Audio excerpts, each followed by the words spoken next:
बारामासी कत्ल बंद करो, बारामासी कत्ल बंद करो, बारामासी कत्ल बंद करो, डेली बेड मुलाजमिन को रेगुलर करो, डेली बेड मुलाजमिन को रेगुलर करो, डेली बेड मुलाजमिन को रेगुलर करो, बारामासी कत्ल बंद करो, बारामासी कत्ल बंद करो। सर हमारा मुतालबा हमें परमानेंट किया जाए और हमारी तनख्वाहें जारी की जाएँ, जबकि हमारे घर का जो निज़ाम है वो चल सके।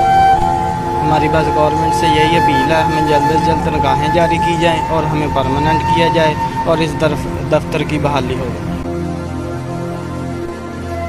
ਸਾਡੇ ਘਰਾਂ ਦੇ ਹਾਲਾਤ ਬਹੁਤ ਖਰਾਬ ਨੇ। ਮੁਕਾਮੇ ਵਾਲਾਂ ਤੋਂ ਅਪੀਲ ਹੈ ਕਿ ਸਾਡੇ ਵਾਸਤੇ ਕੋਈ ਖਿਆਲ ਕੀਤਾ ਜਾਵੇ, ਸਾਡੇ ਤੇ ਰਹਿਮ ਕੀਤਾ ਜਾਵੇ। ਸਾਡੇ ਹਾਲਾਤ ਬਹੁਤ ਖਰਾਬ ਨੇ, ਘਰਾਂ 'ਚ ਫਾਕੇ ਨੇ, ਬੱਚੇ ਰੋ ਰਹੇ ਨੇ ਫਾਕੇ ਦੇ ਨਾਲ ਤੇ ਮਹਿੰਗਾਈ ਬਹੁਤ ਜ਼ਿਆਦਾ ਹੋ ਚੁੱਕੀ ਹੈ ਤੇ ਹਾਲਾਤ ਬਹੁਤ ਖਰਾਬ ਨੇ। ਤੇ ਡੀਜੀ ਸਾਹਿਬ ਤੋਂ ਸੈਕਟਰੀ ਸਾਹਿਬ ਤੋਂ ਦੋਨਾਂ ਤੋਂ ਅਪੀਲ ਹੈ, ਸੀਐਮ ਸਾਹਿਬ ਤੋਂ ਅਪੀਲ ਹੈ ਕਿ ਸਾਡੇ ਤੇ ਨਜ਼ਰ ਕਰਮ ਕੀਤੀ ਜਾਵੇ, ਸਾਡੀ ਜ਼ਾਤ ਤੇ ਰਹਿਮ ਕੀਤਾ ਜਾਵੇ। ਸਾਡੇ ਕੋਲ 30 ਦੇ ਰਾਉਂਡ ਬੋਰਡ ਮੁਲਾਜ਼ਮੀਨ ਨੇ ਜਿਨ੍ਹਾਂ ਦੇ ਘਰਾਂ ਦੇ ਚੁੱਲ੍ਹੇ ਬੁੱਝ ਚੁੱਕੇ ਨੇ, ਬਹੁਤ ਜ਼ਿਆਦਾ ਹਾਲਾਤ ਖਰਾਬ ਨੇ। ਤੇ ਸਿਰਫ ਅਪੀਲ ਇੰਨੀ ਕੀ ਹੈ ਕਿ ਸਾਡੀਆਂ ਤਨਖਾਹਾਂ ਜਾਰੀ ਕਰ ਦਿਓ, ਸਾਨੂੰ ਪਰਮਾਨੈਂਟ ਕਰ ਦਿਓ।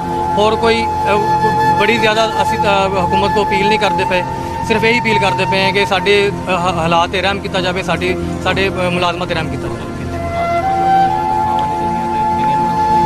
ਜੀ ਸਾਡੇ ਤਕਰੀਬਨ ਰਾਉਂਡ ਅਬਾਊਟ 30 ਪਲੱਸ ਸਾਡੇ ਕੋਲ ਮੁਲਾਜ਼ਮ ਨੇ ਔਰ ਸਾਨੂੰ ਜੁਲਾਈ ਤੋਂ ਆਨਵਰਡ ਤਨਖਾਹਾਂ ਨਹੀਂ ਮਿਲੀਆਂ। ਕੁਝ ਲੋਕਾਂ ਨੂੰ 30 ਜੂਨ ਤੱਕ ਤਨਖਾਹਾਂ ਮਿਲ ਗਈਆਂ ਨੇ, ਕੁਝ ਨੂੰ 20 ਜੂਨ ਤੱਕ ਤਨਖਾਹਾਂ ਮਿਲੀਆਂ ਨੇ। ਬਜਟ ਦੇ ਹਿਸਾਬ ਨਾਲ ਜਿੰਨਾ ਕੁ ਬਜਟ ਸੀਗਾ ਉਸ ਹਿਸਾਬ ਨਾਲ ਸਾਨੂੰ ਤਨਖਾਹਾਂ ਜਾਰੀ ਹੋਈਆਂ ਨੇ।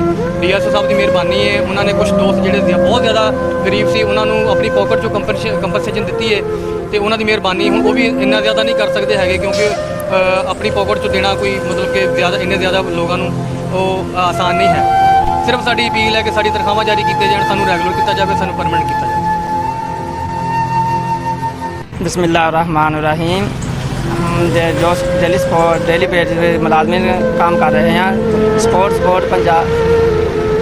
बोर्ड पंजाब से रिक्वेस्ट है कि हमें रेगुलर किया जाए। हमारा डाटा जा चुका है, हमारी जुलाई से तनख्वाहें बंद हो चुकी हैं, हमारे घरों में फाके हैं और हमारे घरों में लड़ाइयाँ बहुत पड़ रही हैं। डीएसओ से मुतालबा किया, डीएसओ ने बहुत कोशिश कर रहे हैं हमारे वास्ते, हमारी अपनी पॉकेट से हमें पैसे भी दे रहे हैं पर उनसे हमारा गुजारा नहीं होता। हम उनके बहुत शुक्रगुजार हैं, बहुत कोशिश कर रहे हैं। हमारा सेक्रेटरी स्पोर्ट्स और डीजी स्पोर्ट्स से मुतालबा है कि हमें रेगुलर किया जाए, हमारे मुतालबे पूरे किए जाए।